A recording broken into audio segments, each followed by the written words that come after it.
អ្នកស្រែនាងថាសែនយ៉ាប់បើប្តីអ្នកធូធាស្រាប់មិនចាប់នាងនឹងបានល្អមើលគ្រួសារគេជីវិតគេសែនប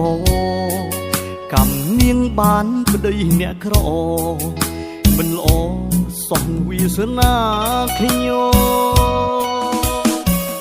ស្រីគេសំណាងដេចៃដុល្លារបានប្តីកាលិបហឺហាអស្ចារ្យខ្លាំងណាស់លោកអើយមនុស្សស្រីដូចគ្នាវាសនាខ្ញុំគ្មានកោះត្រោយប្តីខ្ញុំថាក្រទៅហើយព្រះអើយមិនចេះប្រកបចិត្តនាងគុំយល់ផ្ដាស់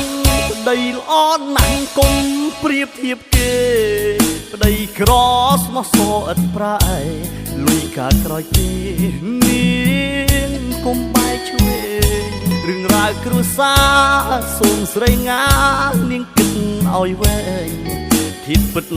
ជីវិតជាក់ស្ដែងគេឯងមិនលឹងគ្នាទេ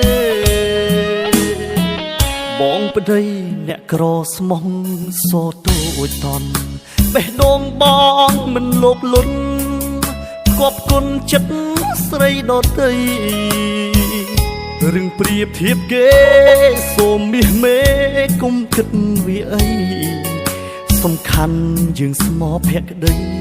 នោះអ្វីនឹងបាន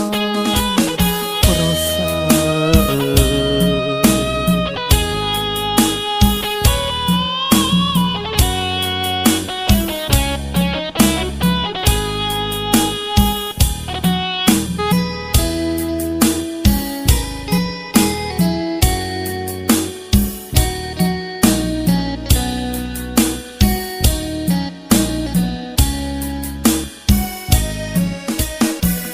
បងប្តីអ្នកក្រស្មោះ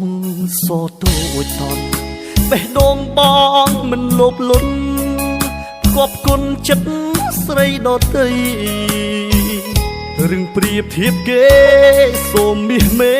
គុំគិតវាអីសំខាន់យើងស្មោភក្តី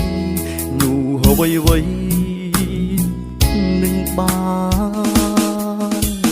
ប្រសើរ